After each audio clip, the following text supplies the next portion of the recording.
All right, welcome to Buddy Book Club. I'm Dylan, here with the Sam to my Sadie, or are you the Sadie to my Sam? I'm more of a Marks. Well, then you're the Marks to my Sadie, for sure. All right, Keith, what's up, buddy? How we doing? Good. Here at the Buddy Book Club, we're breaking down some bestsellers, and this week we'll be discussing Tomorrow and Tomorrow and Tomorrow and no, one more. Just three, by Gabrielle Zevin. If you like writing a book for us to read or reach out to us about any past episodes, you can visit our website, buddybookclub.com, or slide into our DMs or Twitter or Instagram, Buddy Book Club Podcast. You can listen to us wherever you get your podcasts, so please just download. And give good reviews. We need those. Yeah, sure. I mean, just listen and enjoy it, or don't enjoy it, but listen. That's fine. That's fine with us too. Send us hate mail, whatever the case is. Keith, Tomorrow was a book that I suggested. This is a different book for us, really.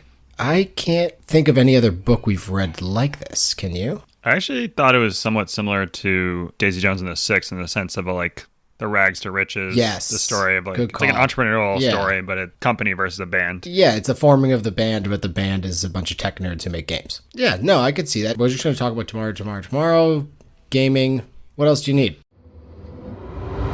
Keith, what do you get for stock up? Stock up packing speed. I myself fancy myself a pretty fast packer. Oh, I thought this was like a technical term for a game. Well, yes, of course. Also, package requests sent within the game is important too, but no, I'm terrible at folding clothes, but everything else, I get it done. I know what I need, I get it done. Not our girl Sadie, though. Our girl Sadie needs a lesson or two, needs me to give her a few pointers here. She's trying to get out of a relationship with Dove, who is the shittiest character in the book, who somehow she's friends with, but he's the worst person by far in the book. I don't understand why at the end of the book they're like, Dove's a good guy, it seems like. It's like, what? No.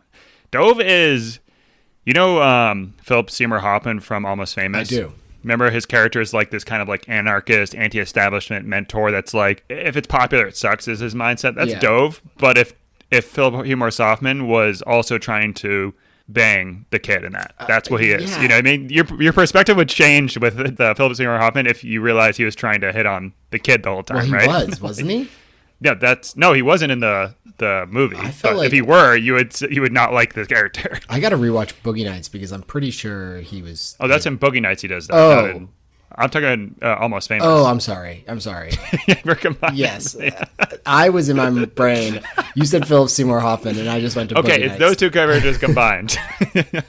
Because I was like, wait, and he's super creepy and weird in that. Like, he's got some Dove-isms in that, too, so. Dove's just the worst. He's just this arrogant piece of shit. But instead of packing and just getting your shit together and leaving, it's a one-bedroom apartment in Cambridge, and just bouncing when he's gone. She's like, hey, I'm leaving, by the way. And then she says, like, she packs over the next 3 days until she leaves, and then has him drive her to the airport. I'm like, what are we doing here? You don't owe him anything. Just rip the Band-Aid off, get the fuck out of there, and call her from LA and say, oh, yeah, I moved out. You're a dickhead. See you later. Yeah. Like, what are we doing? I did find it interesting that you referred to it as quote-unquote banging, which means that whatever they were doing is very common and normal to you.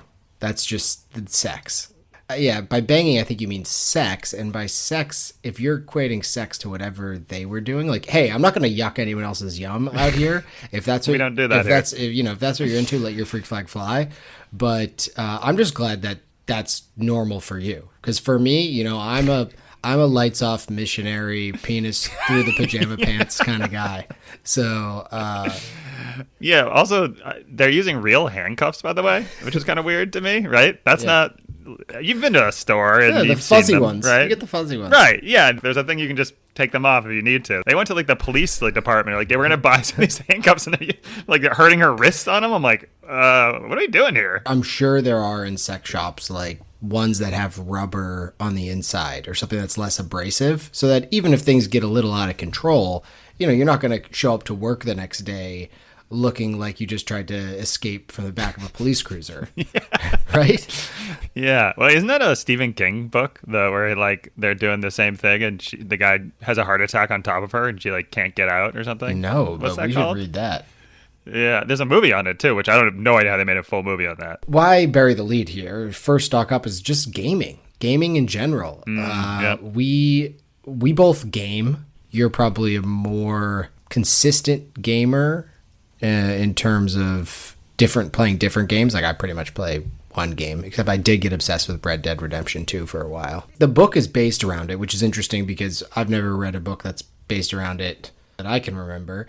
And in general, gaming, it's a great icebreaker. Chicks dig when you can make Mario slide on the pole. Was there any innuendos there or no? Nope. Just no. Okay. I mean, hey, I've played I play Mario with my nephew's obsessed with it. He's 6. He's obsessed with Mario. And the best part about when you play with a kid is you never have to like pass back and forth. Like they'll play for a little bit and then they see you play and they're like, "Oh no, you just play, I'll watch." Which is perfect. That's exactly what I want to do. I hated when you were like a teenager and you had to pass the sticks back and forth. I hated that. But if they see you like hit that top of the flagpole, kids are like, "Holy smokes, how did you do that?" Like they don't even understand. So you kind of are a god. So another stock up to gaming right there. And it helps you reconnect. You know, you can reconnect over past games. The amount of sleepovers I had where we just played GoldenEye, Super Smash Brothers, maybe some Mario Party mixed in there, a little Star Fox Battle, obviously Mario Kart as well. Just great times. I mean, I even played like Legends of Zelda Ocarina of Time with a friend where we were both playing on our own, but then we were together. You know, we'd like help each other through whatever temple they were in. And, you know, Dan Shapiro, I'll never forget the kid just because of those memories. And so, yeah, gaming, it's great. We grew up with the best era ever, too, because nowadays you don't need to go to I'm assuming, like, kids don't go to other kids' house to have a sleepover to do the split screen, you know, 4-person so good. GoldenEye, which is like, yeah, that's my best memories as a kid is doing that, you know, like going over, like getting like a LAN party essentially going where I don't know if people do that anymore. Yeah, I know. And then Halo 2 hit right when we were in college, which that might have been bad because I made no friends my freshman year of college because I just played with all of my hometown friends on the internet, which was like kind of a new idea that you could then play these like connected games. But yeah, those times are great. The amount of sleepovers you had where it was just, you know, play all night. What else do you have for stock up? Chain of Screaming theory stock up. Huh? What? I'll explain it. I know you're not a How I Met Your Mother fan, but this is a theory that's presented by Barney Stinson, one of the characters in How I Met Your Mother. I'm a How's Your Father fan. Get out. But anyways, the theory is essentially that the higher up scream down at the people below them, and then they scream below them. The subordinates scream to their subordinates. And essentially down the line it goes. And that's what happens in this book. And I'm not sure if this was like a point from the author to show like, hey, these people are under a lot of stress, so they'll yell at people for stuff that they're getting yelled at. But there's a few instances of it. One is like Sadie just dresses down a TSA agent who's like, "Oh man, I like video games." She's just like, "You didn't think I could make them because I'm a blah, blah, blah." And she's just like yelling at him, and I'm like, okay. I think she did that in her mind, I think, and then she just well, that was like a daydream. But yeah, I know what you're saying. Still counts. I thought she did it for real. And then Sam picks up a dog he thinks is like a wolf, and like it's this huge dog, or coyote. And he brings it to the vet, and the vet's like, "Oh, like, yeah, it's not a coyote. It's a dog. But like, here's how you can tell." And he's like, "Oh, okay." And then some person comes up and is like, "Holy shit, is that coyote?" And he's like, "What are you, a fucking idiot? How dumb are you? How would you not?" And it's like, you just were told this. Like, why are you yelling at this person who doesn't know? You literally were just told this. Well, they did like slut shame his dog pretty much by saying, "Oh, get out of here! There's a coyote. There's a coyote." Like, well, he just made this mistake, literally, like a day ago. Like, how are you possibly going to be yelling at people? I don't know. Like, you should be like, "Oh, he's like, I know he's big, but he's like, he's a sweetheart," and then like show them, and everyone's gonna be good with that. I don't think he was big. It's not the point that he was big. He looked like a coyote. Like coyotes aren't big; they're small. Oh, did you read this book? I'm confused. I don't get it. What is the difference between a coyote and a dog? Other than their shoulder blades or whatever they said in the book. Shit rolls downhill on you right now. I'm gonna do whatever you're saying. I have one more example too. Sadie shits all over Sam because Marks dies, and she's like, "That does like happen. how would you like? You don't know what it's like. It's the worst thing ever." And she's like, "We need to get the company back going, or like everything's gonna die. Like we just need you to chip in here or do something, you know." And he's like, "I know we have to, like, it's tough. We got to go back to normalcy."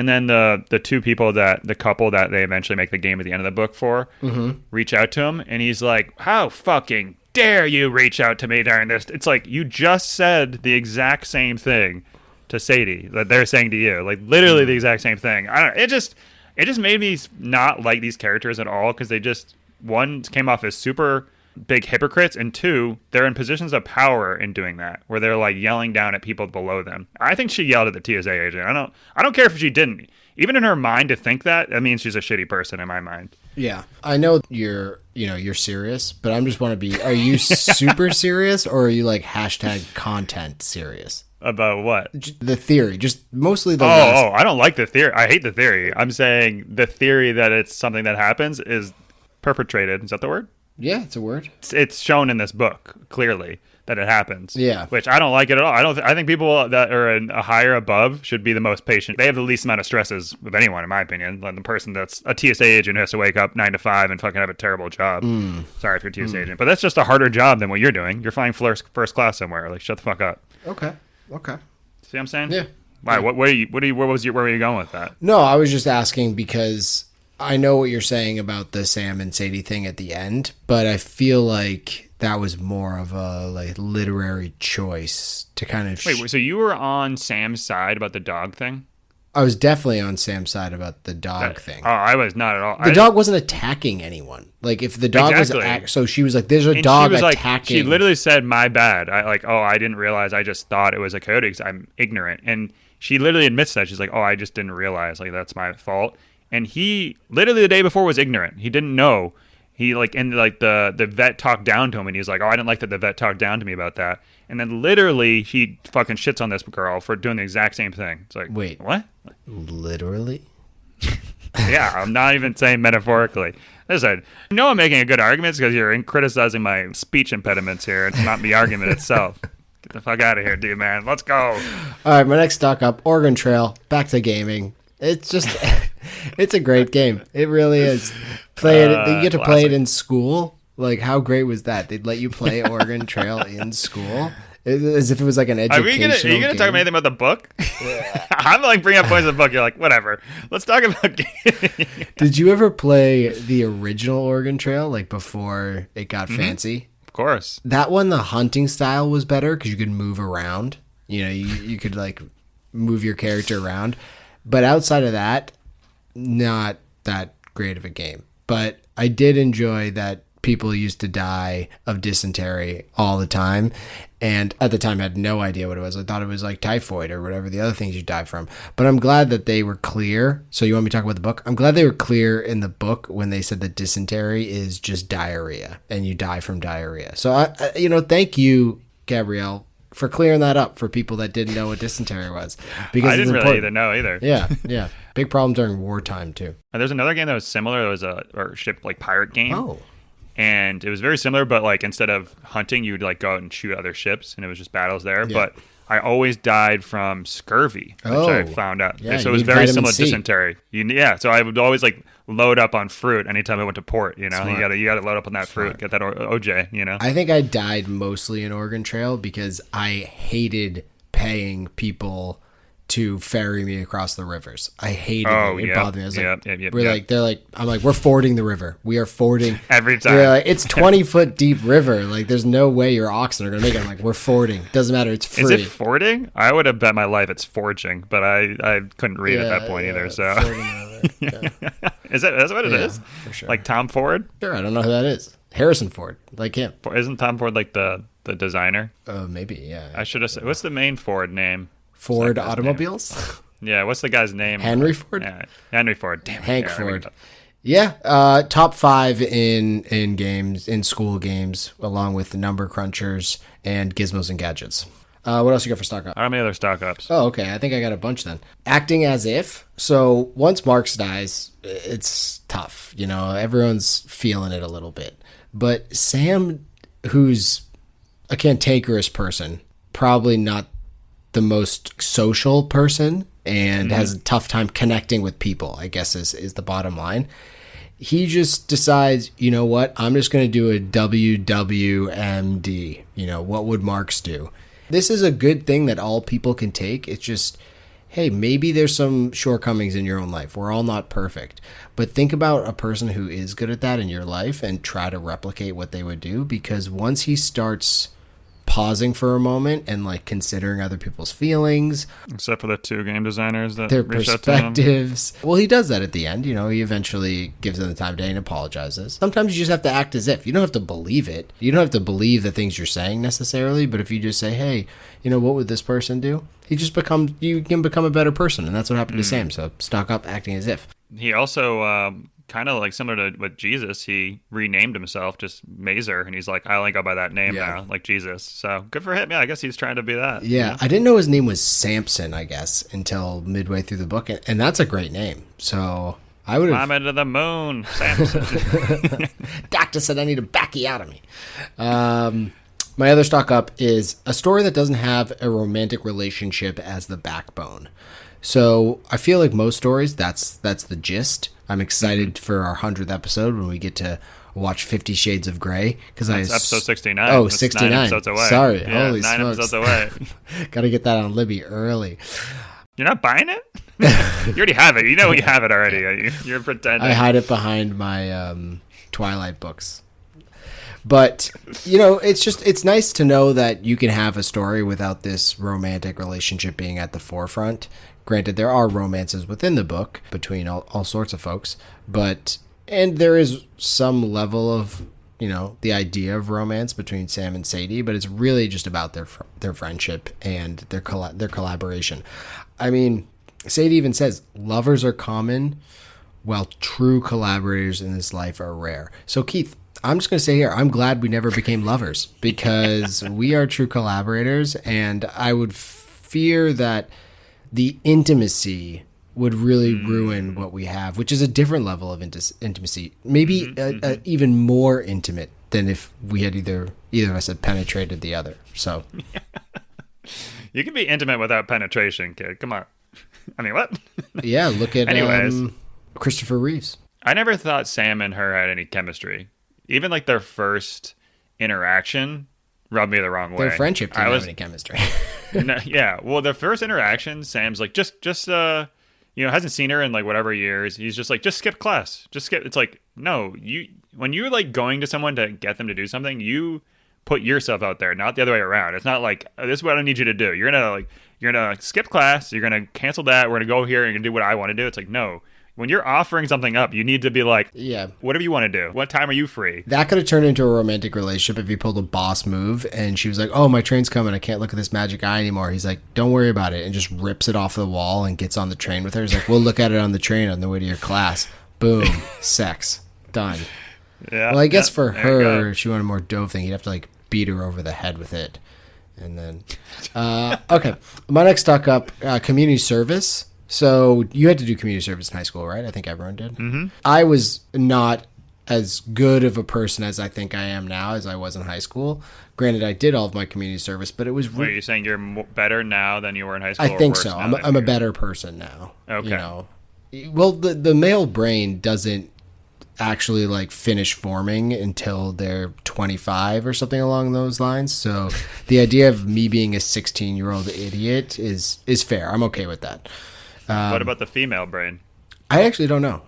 It's around the same time, but it's earlier. It's earlier than 25. But community service for me at the time was all about gaming the system. Kind of like what Sadie did here in terms of she just spent the whole time playing video games with her friend and was like, oh, I had to go to the hospital. So there we go. 600 hours. She got an award for it and actually accepted it. But like, imagine the kid who had 250 hours like digging wells in Tanzania and Sadie comes in like getting an award straight out of the Star Wars movie, like just getting this award, and the person sitting there, calloused hands, fingertips bleeding. Yeah, exactly. Like, what the fuck? I know she just was in this hospital playing Mario with her friend. It's a bunch of bullshit. Right. But I in high school did like lacrosse camps and stuff like that for kids, like for free. Which is also like the people who run the camps gaming the system because they're collecting paychecks from these families and not paying you anything. But it was, it was a win-win for all of us because I didn't have to do terrible things. But I mean, if it were a free camp, it would have counted way more. Yeah, that would have been better. That would The have fact that they just were taking advantage of you essentially. What did you do for community service in high school? Did you like teach other younger swimmers how to shave their armpits and stuff? Did a lot of Special Olympics stuff. Oh, nice. I was way well over my hours. Like I didn't need any more hours. But my favorite teacher, I might have told you this there before. My favorite teacher. Oh no. I know was like, hey, was his name Dove? No. He's like, we need people to shovel elderly people's steps, when it snowed. You've already referenced it multiple times, but I swam. So the only way I could go is I'd have to leave early, like drive over to that place and shovel and then come back for swim practice. Yep. So it snowed a few times. I would leave, go to shovel it, and then come back to swim practice. Yeah. I went like 3 times, already shoveled. Doesn't give me a call, doesn't give me anything. And then from then on, I was like, all right, well, I guess that doesn't need me. So I just stopped going.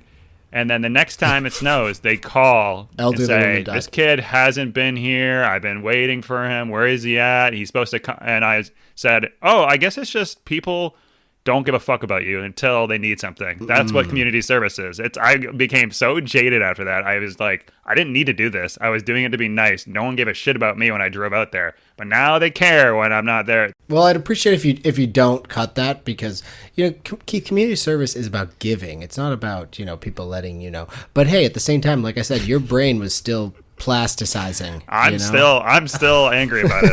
I can clearly tell.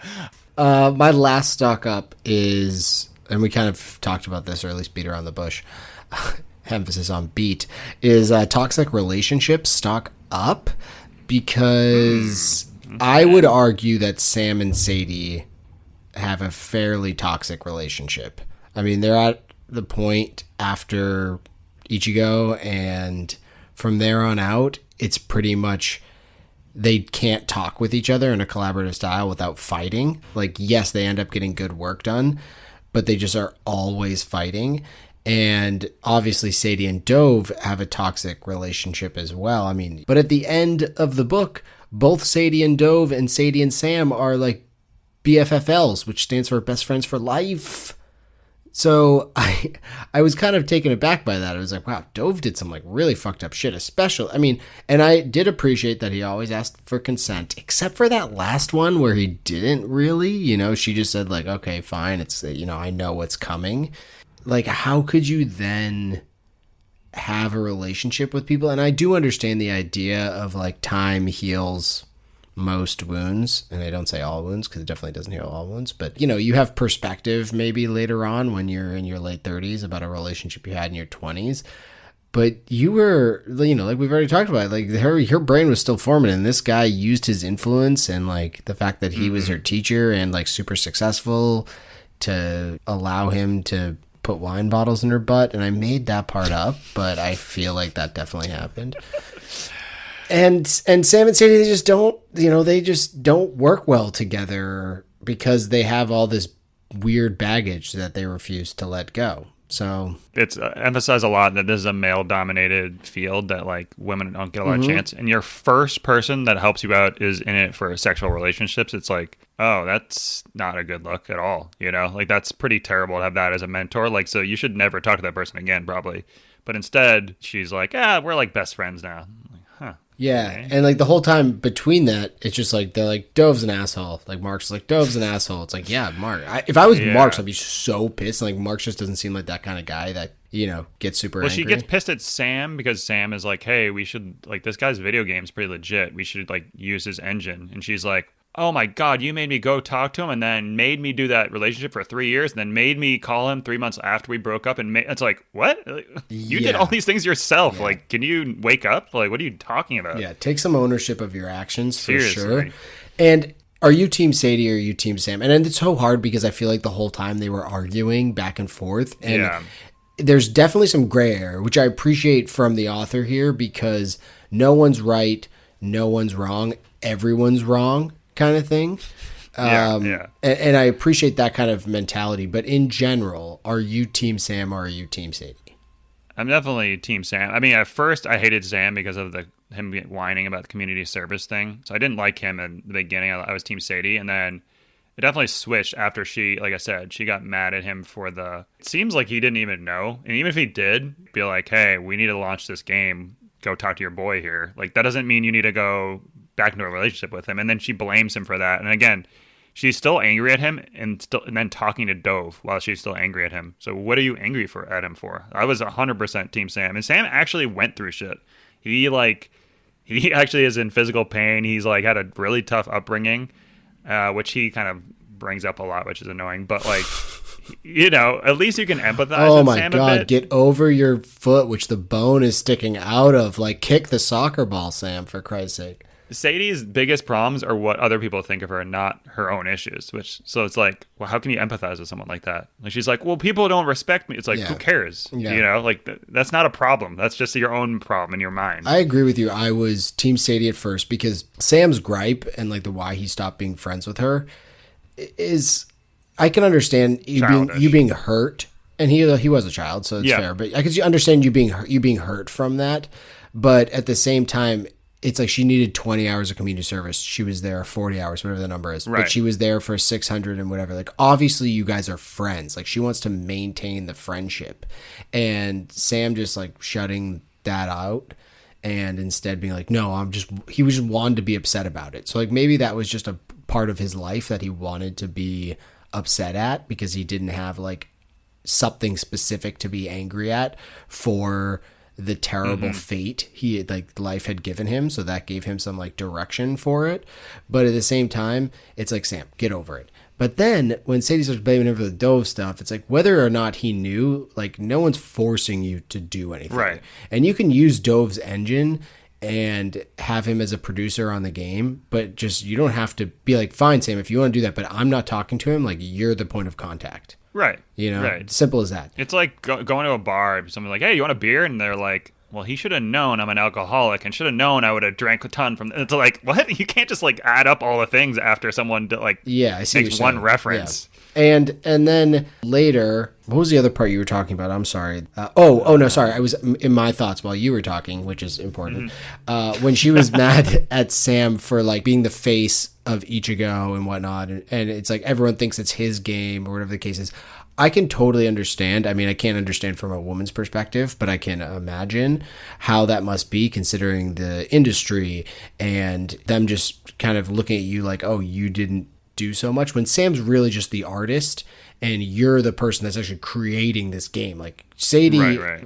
In my mind, worked harder on these games than Sam did. But Sam being the face of it, it's like, okay, well, one, you can be the face of it. You can go on these trips too if you want. You don't have to just let Sam do it. And then additionally, Sam never said like, oh, it's mine. He was always like, no, that was Sadie's. No, Sadie did that. Like, that's Sadie's game. When her game stunk and people like Sam's version more, she was mad because that's the case. But it's like, sorry, that's just the way it is. Like, people liked his thing more. It's not a big deal. It's not his fault. You know, it's not his fault that that's the way it turned out. And she got them mad about him, the way that he was reacting to her grieving. And like Caroline and I, the wife here, but we talked about it too, because she was like, yeah, that was like fucked up of Sam to be like, come back to work. And I'm like, whoa, they're running a multi-million-dollar business. Like, yeah, a lot of people, other people's lives are. Sam's grieving too. This is his best friend. Like, I know it's the father of her kid and her lover and the person she wanted to spend the rest of her life with. But Sam's grieving as well. But, people's livelihoods are at stake. Like, we got to keep this thing going. And it was as simple as him saying, fine, if you don't want to do it, that's totally fine. But, like, let someone else take it on. Right. And she was like, no, that's just what you want. Like, you want to take over. It's like, no, that's not it at all. It's like, damned if you do, damned if you don't. Yeah. Like, you got to give me one thing to do here, at least, Yeah, So I will give Sadie credit. She got it done. So she did. I respect that. She kicked ass. Yeah. You just got to be like, listen, I'm going to get it done. Don't worry about it. It's like, all right, there it is. Exactly. Exactly. All right. Wow. That was a lot of stock ups. Yeah. Good for me for going off the cuff here. All right. What do we got for stock down? Well, the stock down is kind of the exact same thing you're just talking about, but stock down, arguing and appreciating what you have. Are those two different things, or both of those things are stock down? They're both. I'm selling both of them. For the arguing thing, Sam and Sadie, you kind of already mentioned it, are the two worst arguers in the world, or just two worst people at like expressing what they want to say. They remind me of like the kids from like growing up, where you couldn't make a joke around them or couldn't like rib them in any way. You'd be like, hey, those shoes look old. Are those your dad's shoes? And they'd be like, I hope your dad dies in a fire and you grow up fatherless. You're like, what? Like, holy shit! Like, you can't like make any jokes at them because they'll take it way too far. Yeah. That's what they were. They'd be like, oh, the game isn't like great, and she's like, you're this, and she just like go right on into the worst possible thing she thinks to Sam, or in the same thing back. He'd be like, well, you grew up rich, and you this, and it's like, can we just talk about the creative aspect? Like, why are you guys arguing like this in such a shitty way? And I also would need my boy Marks to just be able to sit them down and be like, yeah, you guys are making problems that are not big issue. There's no one in the company that's like stealing stuff. Like, we could be another company that have actual problems. We don't have actual problems. I mean, until the guy shows up with a gun, that was pretty bad. But before that, like, there's no one's harassing people in the office. There's no one stealing money. There's no one like taking money and company money and using it on hookers and blow. Like, there's a lot worse things that could happen in the world than you guys slightly disagreeing on your creative direction. Like, you guys are in a pretty good place, but they like couldn't step back and appreciate what they had, and they couldn't argue with each other. So those two things just annoyed me about both of them. That's a good point. Yeah, I don't. It reminded me of like a CW show a lot of times. Oh yeah, where, two trees on the hill. Yeah, yeah, Gossip Girl, where you're like, well, I guess there's going to have to be some drama, so let's make this small thing a big deal. Yeah, it's like, okay. I actually only have one stuck down, and it's the New York Times, because in their review of Tomorrow, they said, and I quote, this is how it starts. This is the first sentence of their review. Most kids who play a lot of video games don't grow up to become avid readers. One, ouch. How dare you? Because I played a lot of video games and I would consider myself an avid reader. And two, where's your research? Like, this is the New York Times. You're just grabbing this out of thin air and just putting it on paper because it sounds like good copy? Like, get the fuck out of here. Where does it even come from? Video games in general are stories, at least, they used to be. And I think there's still a bunch that are, but now there's just so many video games. It's kind of hard to do it. And at this point in my life, I pretty much use them as like a tool for socializing. And especially the games they were making. Yeah. Like the games back then are books, essentially. Yeah. The games that we played as a kid, like how many words are in Ocarina of Time? Like probably 2 novels. Or Final Fantasy. I remember my buddy playing Final Fantasy, and I'm like, okay, cool. So you just read the whole time? Like, that's what you do? That's why I didn't like those games. Yeah. It was like, oh, okay. Stock down New York Times. I used to trust you, but I don't anymore. Yeah, that's a great call. Yeah. What else do you have for stock down? Last one, sharing emotions, stock down. You know me, D-Man. Yeah. You know me. Yeah. I plant myself firmly in the have no emotions, don't share emotions camp. Catholic guilt. The Irish Catholic way. Yeah. We know that. But I might change camps because both characters, they clearly have issues communicating with each other because they're just not sharing what's going on in their like heads in any way, which is fine if you just bury it deep down and do your job like Billy Belichick. But they were like not showing up to work or showing up late or like not doing things and then being like, well, it's because of these things. Like, well, express that. Like, you either have to express it or you can't complain about it and do your fucking job. One of the two. You can't be in the camp of like, they should know that my like foot's hurting. They should know that. That's why I'm showing up late. It's like, no, just reach out to someone and say, yo, my foot's fucking bothering me. I can't make it in. You want to like send the stuff to my house and I'll start working on it. Something like that where like just communicate, but just not showing up or not doing your job and thinking people should know that you're having a tough time is not acceptable in my book. So yeah, do one of the two. Either share your emotions or don't, but don't fucking slack off. The whole time when we're in each character's head and they're having these, which I think is a human thing, where you have these ideas that like people are upset at you or you're upset with them, and you just build them up so much as opposed to just being like, hey, what this thing, the other thing kind of pissed me off, whatever the case was. Putting it out there, it just solves all the problems. Just say, you know what I mean? It gets it off your chest. They can take it in, and then you can just move on with your day, as opposed to just like letting those things fester. So I'm with you there. Keith, what'd you love about Tomorrow? Gabrielle Zevin. I already mentioned it before, but the book flew by for me. I read this in like a weekend. Kind of was like locked in, and it gave me Daisy Jones and the Six Fields, which is my number 4 book that we've read. So there's a lot of good stuff here. And again, if it's the worst thing that it can be is like, I liked Star Wars, the book before, but it felt like it was like a 100-hour book. This book felt like it was a 4-hour book, and I've already kind of gone over some of the issues I've had with it, but like that gets you talking, that gets you thinking about it, which is the best thing you can say about a book. 100%. Yeah. Like all of our comments are interesting because, it's perspectives on these characters. So I guess that's one of my loves, and what I asked when I asked the wife here what she loves is just the characters themselves. There's no right answer to how we perceive those characters, just how like they perceive each other. So I thought it was like really good character development, and also the conversations that were back and forth. You know, you're almost picking sides with them, like we just did. You know, you're almost picking sides, like, wait, who's right in this argument? Who's wrong? And then you almost have to realize that, it doesn't matter who's right or who's wrong, but like that person's hurting and they need help. And like, that's when you're like start to feel frustrated, because it's like, you just want these people to help each other, but instead they're like at each other's throats, like using the other person as their way to focus their anger or their frustration, as opposed to like building it together, which, you know, eventually they do at the end. So I thought the characters in terms of Sam, Sadie, and even Mark's as well were really well developed and just like layered. They're like Shrek, you know, they're like an onion. And it was fun to kind of peel those layers back. What else do you love? The entrepreneur stuff I always liked. I really liked like Shoe Dog. Obviously that was based on a real story, but like just the building up of like a rags to riches, always any book that's going to be about that I'm going to like. It's just interesting to me.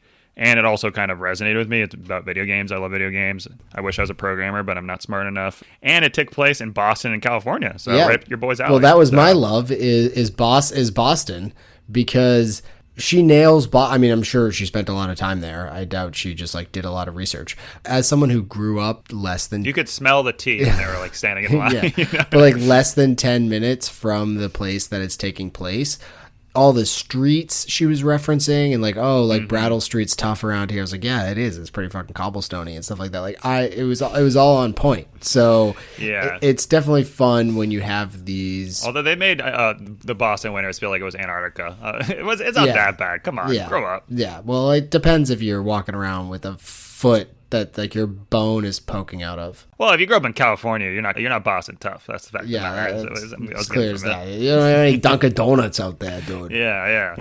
They reference the Phantom Toll Booth really early in the book, which I don't know if you've ever read, but it was my favorite book as a kid. And people usually don't talk about the Phantom Toll Booth, so yeah, I was jazzed that the book had shouted that out. So I'm hoping that Gabrielle Zevin was like a big Phantom Toll Booth fan as a kid or whatever, because it was kind of one of the first real novel that I had read, I think, ever, and then also definitely the first one I'd read like multiple times.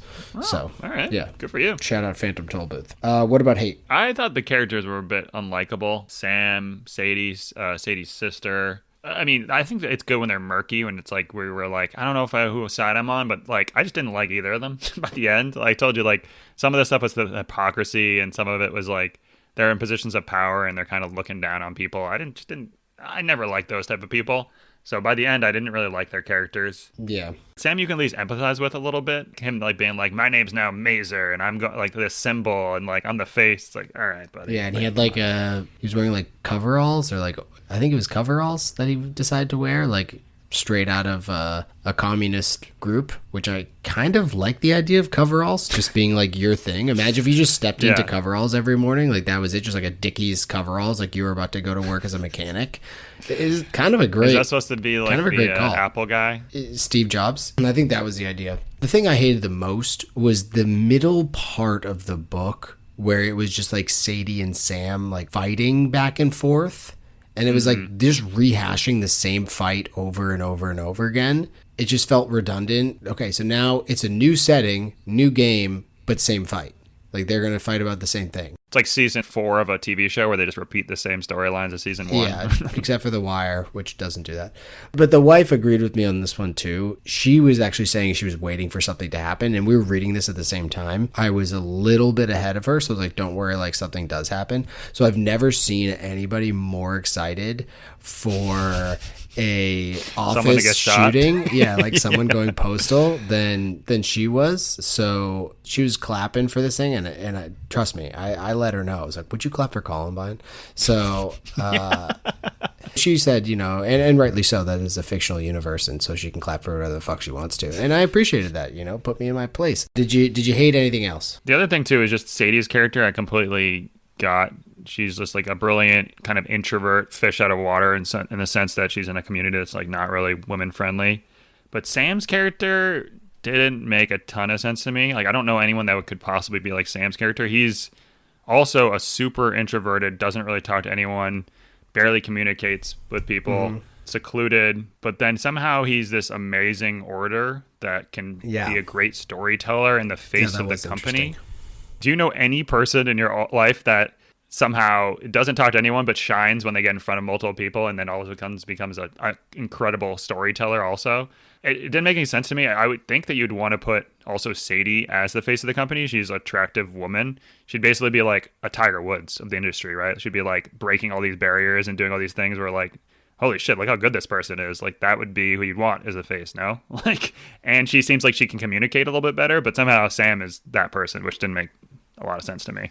Yeah, I think that's a good take. Sorry to just like completely change the subject, but what is your take on, as a gamer, on MMORPGs? Because that was a lot of what they were pushing at the end of it. What's your thoughts on that? I've never been big into the story stuff. Well, that's how the story, the MMORPG is what they got into. It's the massive multiplayer online role-playing games, like World of Warcraft or something like that. Right. I don't know. I've never been into them. Yeah. I just don't. I think it's just a lot of time, and you need to be super into the story, even though I know it's not a story. But like, if it were Star Wars, and they have one of the first Star Wars, then maybe I consider it. But like, to be in a world all the time, you really need to love that world, which I don't really. There's nothing that's like need to be. Yeah, my buddy's brother was like obsessed with World of Warcraft, but he could have at one point sold like his character for. He's like, oh yeah, this character, and we were in high school. He's like, yeah, this character's probably worth like $2,000, and I was like, what? Like $2,000? That's like more money than I can imagine. He probably put 200 hours in, so least, that's worth $10 an hour. Yeah, probably more than that actually. So I thought that was wild that then someone could just like take your avatar and like be you. But yeah, I've never played any MMORPGs either. And then follow-up question: how do you feel about like story-based games? Considering that, you know, we've played Call of Duty lately because we have like the opportunity to like socialize as we're gaming, and you're a big Dota fan, which is more of like a chess in video game world. But these are like quick hitters, like it's not like a story surrounding it. Whereas like I played Red Dead Redemption 2 somewhat recently and like probably put 40 hours into it or something like that. And I had a good time with it, although I didn't say I think I was necessarily like compelled by the story. It was more of the like open world aspect. But what do you think about like story based stuff? Yeah, I'm more of a skip the cutscene screen type guys. So I'm not like super. Again, if it were a super compelling story, which I'm trying to think of. I played one that's Star Wars where it lets you choose the dialogue and lets you choose your actions. I thought that was kind of cool. Where so like you could be dark side or you could be light side, and you could like, hey, we can kill this guy or we can and steal his money, or we could help him against these bad guys. You can choose that. That's like cool. Like an R.L. Stein, otherwise pick your own adventure novel. Right, exactly. Yeah, that stuff I can get behind. Otherwise, it's like, yeah, I'm here for a good time, not a long time. You know what I mean, or whatever the saying is. I think that's it. Yeah. My brother just came home from college and he has a PS5, so he gave me his PS4. I was like, hey, just, you know, if you want it. And I was like, sure, I'll play with it because he's got some games on it. And so I'm really excited because a bunch of the games are like story-based single-player games. He's got, you know, the new God of War game. He's got Ghost of Tsushima, which is, you know, the samurai-based game. And he has Star Wars Unleashed, which sounds super fun. So if it were a game, and they probably have these, but I wish that they had these where it's like a 4-player co-op where you all play together and it's a story. I think that'd be sick. You all discuss what's going on. Like, it'd basically be a book club, you know, but with video games. That would like be cool. I mean, that's like D&D. If it was like D&D. But, yeah, right. Yeah, which I guess is like, kind of like what these MMORPGs are. But those are all by yourself. No, I guess that's true. Yeah. Massive worlds. If you're with a group of friends. I mean, anything with a group of friends. I love how we started this by me asking you what an MMO, if you like MMORPGs. We both said no, but then we got to the point where like, actually, that'd be pretty sweet if you could have these cooperative missions, you know? All right, so do we want to cast the movie? Because the movie rights did get bought. They got bought by Paramount or something like that. They paid $2 million for the movie rights. It's going to be in the works.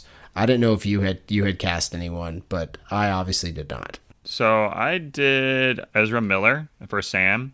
I think that would make more sense for who Sam's character needs to be. So he's like Ezra Miller. I know you've seen him. He's like the Flash or whatever. Yeah.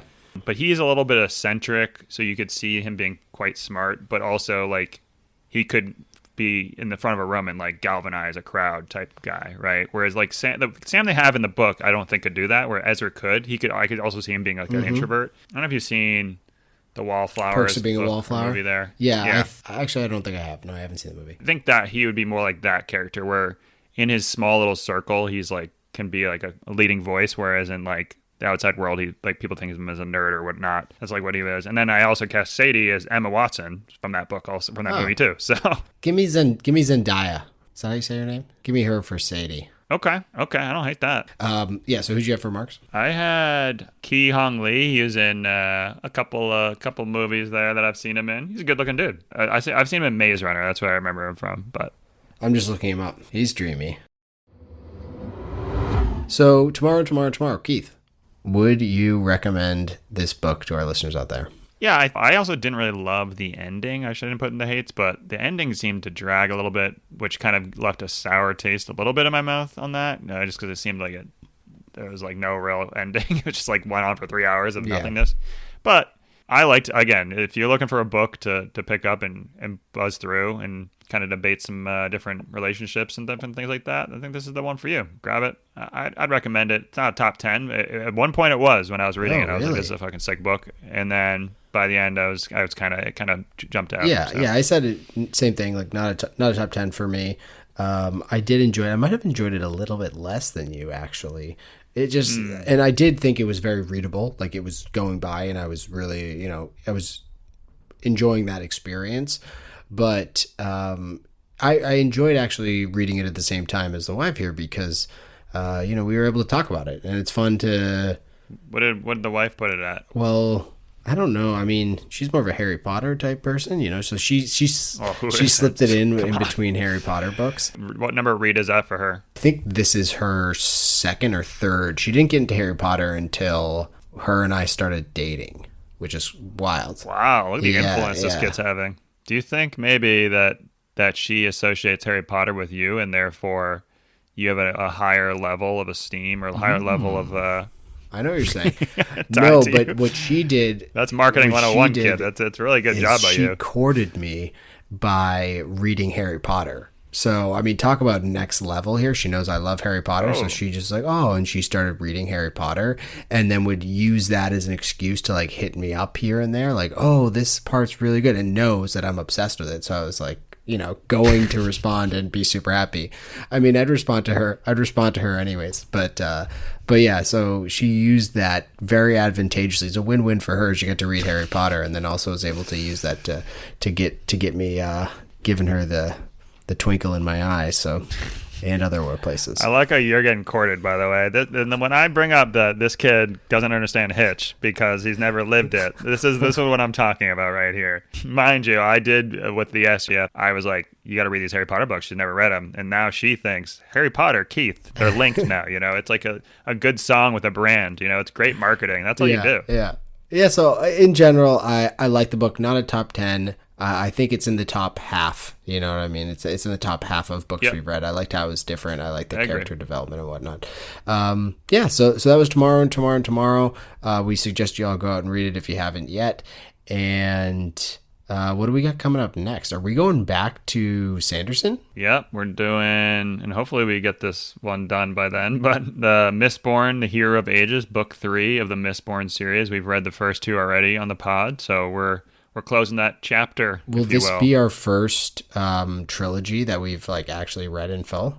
I haven't even read a second book of anything other than this one. Yeah, well, we did read the other Red Risings, or at least I did, but we didn't pod them. Yeah. Why? I don't know. Maybe we'll have to reread.